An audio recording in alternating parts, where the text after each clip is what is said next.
स्वागत है आप सभी का एबी स्टार न्यूज में और मैं हूं आपके साथ जुबैर चौधरी। वक्त तो चला है देश लाइव का, जहां सबसे पहले बात करेंगे दिल्ली के सीएम अरविंद केजरीवाल की। बता दें कि दिल्ली के सीएम अरविंद केजरीवाल को सीबीआई ने समन भेजा है। ये सीबीआई ने शराब घोटाले को लेकर जांच में समन भेजा है। दिल्ली के मुख्यमंत्री अरविंद केजरीवाल को सीबीआई ने पूछताछ के लिए एक नोटिस जारी किया है। बता दें कि केंद्रीय एजेंसियों ने उन्हें 16 अप्रैल सुबह 11 बजे बुलाया है, जहां उनसे सीबीआई नई शराब नीति मामले में पूछताछ करना चाहती है। सीबीआई अधिकारियों ने इस बात की जानकारी दी, जिसके बाद सीबीआई के समन के बाद आम आदमी पार्टी के नेता संजय सिंह ने ट्वीट कर निशाना साधा। उन्होंने कहा कि अत्याचार का अंत जरूर होगा। बता दें कि नई शराब नीति मामले में सीबीआई ने दिल्ली के पूर्व डिप्टी सीएम मनीष सिसोदिया को पहले गिरफ्तार किया था। इसके बाद उन्होंने लंबी पूछताछ के बाद 26 फरवरी को मनीष सिसोदिया को गिरफ्तार किया, जिसको लेकर अब आम आदमी पार्टी लगातार बीजेपी पर हमलावर है। तो वहीं आम आदमी पार्टी के सांसद संजय सिंह ने कहा कि बीजेपी सीएम केजरीवाल को फंसाने की भी साजिश रच रही है। बता दें कि समन भेजने के बाद आम आदमी पार्टी के सांसद संजय सिंह ने प्रेस कॉन्फ्रेंस कर बीजेपी पे निशाना साधा था। इस दौरान उन्होंने कहा कि सीएम केजरीवाल को फंसाने के लिए बीजेपी साजिश रच रही है।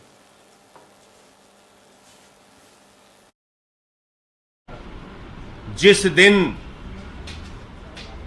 दिल्ली की विधानसभा में दिल्ली के मुख्यमंत्री अरविंद केजरीवाल जी ने कहा था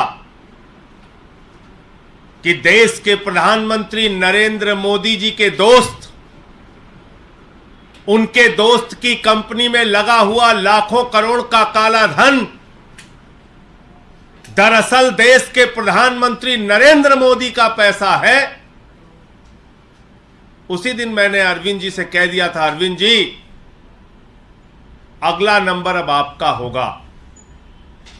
ये लोग सारे जतन करेंगे प्रधानमंत्री के भ्रष्टाचार को दबाने के लिए, क्योंकि अरविंद जी ने सिलसिलेवार तरीके से, बहुत ही कन्विंसिंग तरीके से एक एक चीज परत दर परत करके दिल्ली की विधानसभा में देश को यह समझाने का प्रयास किया था कि ये जो सारा भ्रष्टाचार का लाखों करोड़ का काला धन मोदी जी के दोस्त की कंपनी में लगा है, ये मोदी जी का पैसा है, ये मोदी जी के भ्रष्टाचार का पैसा है, लाखों करोड़।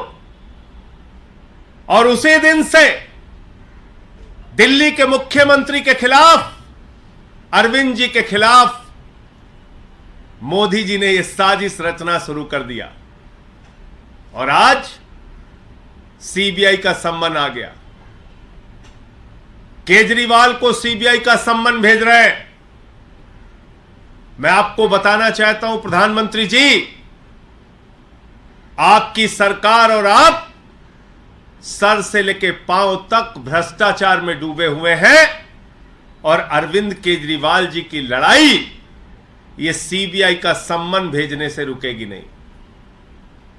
देश के सामने आपके काले कारनामों को उजागर करने का काम अरविंद जी ने, जिसकी शुरुआत दिल्ली की विधानसभा से की है, वो जारी रहेगी, रुकेगी नहीं। पूरे देश में वो अभियान जारी रहेगा। 16 तारीख को अरविंद केजरीवाल को गिरफ्तार करने की, अरविंद केजरीवाल को जेल में डालने की, अरविंद केजरीवाल के खिलाफ ये बड़ी कार्रवाई करने की जो साजिश आपने रची है, इस साजिश से, इस कार्रवाई से, इस अभियान से अरविंद केजरीवाल की आवाज रुकने वाली नहीं है। तो बुलेटिन में बात अब प्रधानमंत्री नरेंद्र मोदी की, जिन्होंने असम में एम्स का उद्घाटन किया है। बता दें कि प्रधानमंत्री नरेंद्र मोदी ने शुक्रवार को असम के प्रसिद्ध बिहू फेस्टिवल के मौके पर गुवाहाटी पहुंचे। यहां उन्होंने 14,300 करोड़ रुपए की परियोजनाओं का लोकार्पण और शिलान्यास किया। सबसे पहले उन्होंने गुवाहाटी में एम्स का उद्घाटन किया। इसके अलावा नलबाड़ी, नगांव और ककझार में 3 मेडिकल कॉलेज का वर्चुअली उद्घाटन किया। बता दें कि कार्यक्रम को संबोधित करते हुए पीएम मोदी ने कहा कि आज पूर्व उत्तर को अपना पहला एम्स और असम को 3 नए मेडिकल कॉलेज मिले हैं। बता दें कि आईआईटी गुवाहाटी के साथ मिलकर आधुनिक रिसर्च के लिए 500 बिस्तर वाले सुपर स्पेशलिटी वाले अस्पताल का शिलान्यास किया गया। इस दौरान प्रधानमंत्री मोदी ने विरोधियों पर जमकर निशाना साधा, जहां उन्होंने बिना कांग्रेस का नाम लिए निशाना साधते हुए कहा कि 9 सालों में विकास की चर्चा करता हूं तो कुछ लोगों को परेशानी हो जाती है। ये एक नई बीमारी है। ये लोग शिकायत करते हैं कि दशकों तक उन्होंने देश पर राज किया, लेकिन उन्हें क्रेडिट क्यों नहीं मिलता है। पीएम मोदी ने कटाक्ष करते हुए ये भी कहा कि क्रेडिट के लोगों, भूखे लोगों को और जनता पर राज करने की भावना ने देश का बहुत अहित किया है, जहां जनता तो जनार्दन का रूप होती है और ईश्वर का रूप होती है। पहले वाले लोग क्रेडिट के भूखे थे, इसलिए नॉर्थ ईस्ट उन्हें दूर लगता था। इसको अपना पहला एम्स मिला है और असम को 3 नए मेडिकल कॉलेज मिले हैं। आईआईटी गुवाहाटी के साथ मिलकर आधुनिक रिसर्च के लिए 500 बेड वाले सुपर स्पेशलिटी अस्पताल का भी शिलान्यास हुआ है। इसको अपना पहला एम्स मिला है और असम को 3 नए मेडिकल कॉलेज मिले हैं। आईआईटी गुवाहाटी के साथ मिलकर आधुनिक रिसर्च के लिए 500 बेड वाले सुपर स्पेशलिटी अस्पताल का भी शिलान्यास हुआ है। तो बुलेटिन में अब बात केंद्रीय गृह मंत्री अमित शाह की, जिन्होंने पश्चिम बंगाल में विरोधियों पर जमकर निशाना साधा है।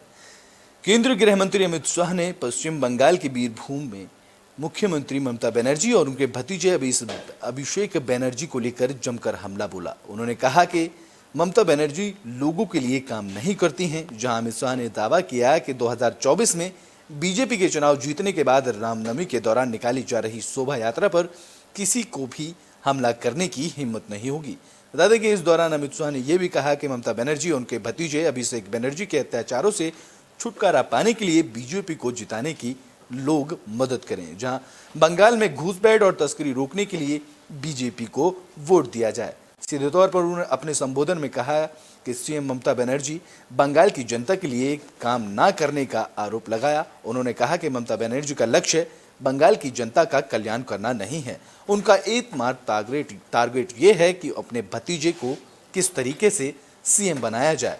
इस दौरान ममता बनर्जी सरकार पर हिटलर जैसा शासन चलाने के लिए निशाना साधते हुए गृह मंत्री ने कहा कि अगर भारतीय जनता पार्टी 2024 में राज्य में 35 से अधिक सीटें जीतकर सत्ता में लौटती है तो कोई भी राज्य में रामनवमी की रैलियों पर हमला करने की हिम्मत नहीं करेगा।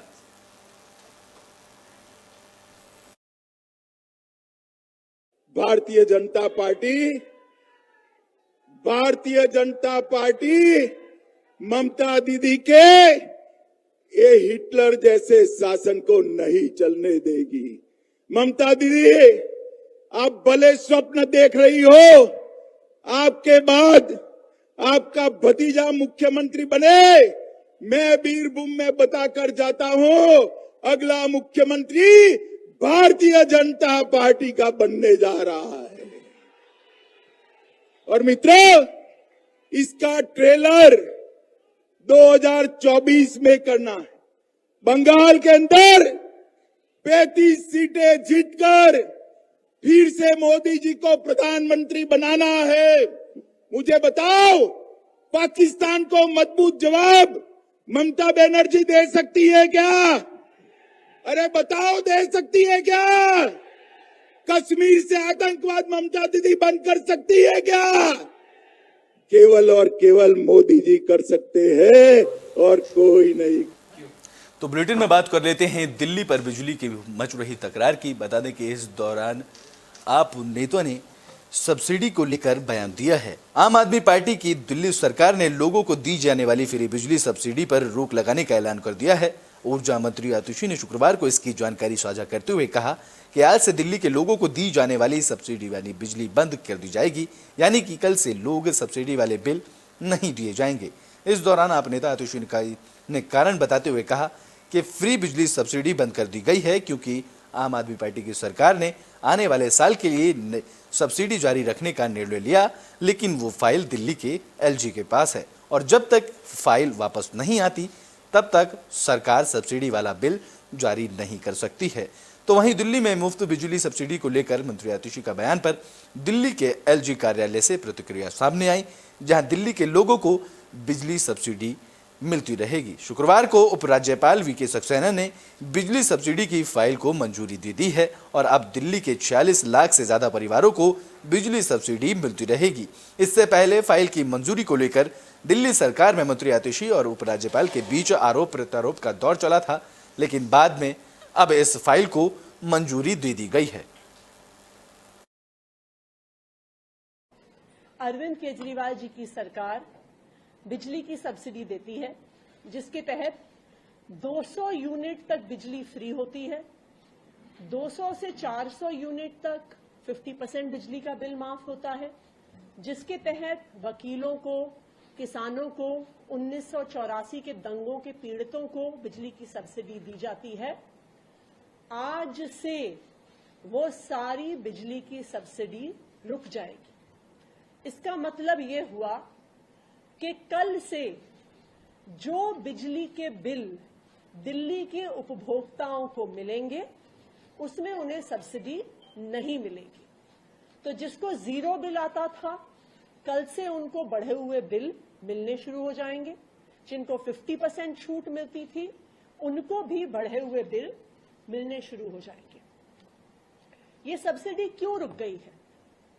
ये सब्सिडी इसलिए रुक गई है क्योंकि दिल्ली की चुनी हुई सरकार ने, अरविंद केजरीवाल जी की सरकार ने जो निर्णय लिया, कैबिनेट में निर्णय लिया कि हम आने वाले वर्ष में भी बिजली की सब्सिडी जारी रखेंगे, उस सब्सिडी की फाइल एलजी साहब अपने पास रख के बैठ गए हैं।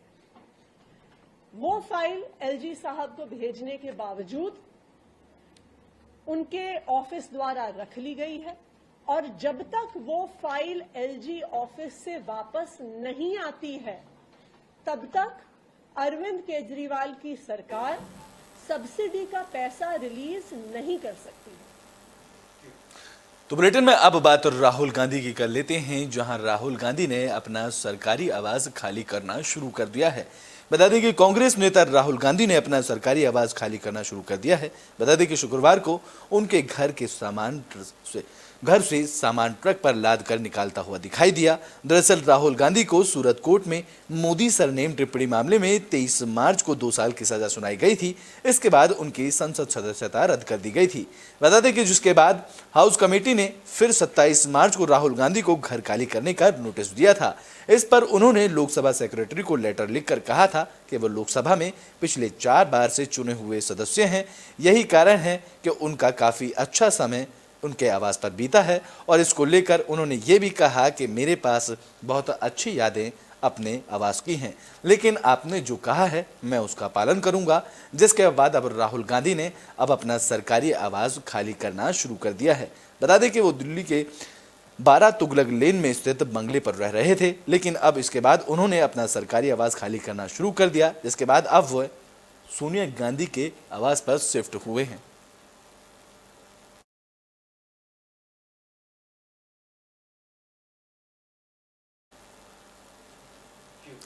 तो बुलेटिन के आखिरी में बात कर लेते हैं बिहार की, जहां बिहार में दिन दहाड़े हत्या की गई है। बिहार में एक बार फिर से अपराधियों ने बड़ी वारदात को अंजाम दिया है। बता दें कि यह मामला वैशाली के लालगंज का है, जहां पंचदमिया में देर शाम 4 बदमाशों ने भीम आर्मी के संरक्षण और चर्चित दलित नेता राकेश पासवान की गोली मारकर हत्या कर दी। इससे सारे इलाके में भारी तनाव देखने को मिला, जहां लोगों का आक्रोश देखते हुए पुलिस प्रशासन अलर्ट हुआ। तो वहीं एसपी और एसडीपीओ की सहित भारी संख्या में पुलिस बल को मौके पर पहुंचाया गया। तो वहीं दलित नेता के परिजनों का रो रो कर बुरा हाल हुआ। दरअसल घटना गुरुवार देर शाम की है, जहां दलित सेना के राष्ट्रीय संगठन सचिव राकेश पासवान लालगंज थाना इलाके के पंचदमिया में अपने घर पर मौजूद थे। वे अंबेडकर जयंती की तैयारियों में व्यस्त थे। इसी दौरान 4 लोग उनके पास पहुंचे, उन लोगों ने पहले राकेश पासवान के पैर छुए, फिर हथियार निकालकर राकेश पासवान पर ताबड़तोड़ फायरिंग शुरू कर दी। जहां मौके पर मौजूद दूसरे लोग कुछ समझ पाते उससे पहले ही चारों बदमाश राकेश पासवान की हत्या कर मौके से फरार हो गए। जिसके बाद आनंद फानन में राकेश पासवान को उनके समर्थक और उनके परिवार के लोग सदर अस्पताल लेकर पहुंचे, लेकिन उससे पहले ही उनकी मौत हो चुकी थी। इसके बाद वे लोग अस्पताल परिसर में हंगामा करने लगे। जहां घटना की जानकारी मिलते ही पुलिस भी घटनास्थल पर पहुंची और मौके पर भारी पुलिस बल तैनात किया गया। राकेश के समर्थक और परिजनों ने इस दौरान अस्पताल परिसर में ही बवाल करना शुरू कर दिया, जिसके साथ ही लालगंज बाजार में भी जमकर तोड़फोड़ देखने को मिली। जिसके बाद सूचना पर डीएम और एसपी मौके पर पहुंचे। जहां बढ़ता विरोध देखकर मौके पर ज्यादा पुलिस फोर्स को बुलाया गया और अस्पताल परिसर को छावनी में तब्दील कर दिया गया। तो वहीं स्थिति संभालते ही पुलिस ने राकेश पासवान के शव को कब्जे में लेकर पोस्टमार्टम के लिए भिजवा दिया। लालगंज थाना अंतर्गत कल संध्या 5 बजे पचगनिया गांव में राकेश पासवान नाम के व्यक्ति की गोली मारकर हत्या कर दी गई थी। इस घटना के उद्भेदन के लिए सदर एसडीपीओ के नेतृत्व में एक एसआईटी का गठन कर दिया गया है।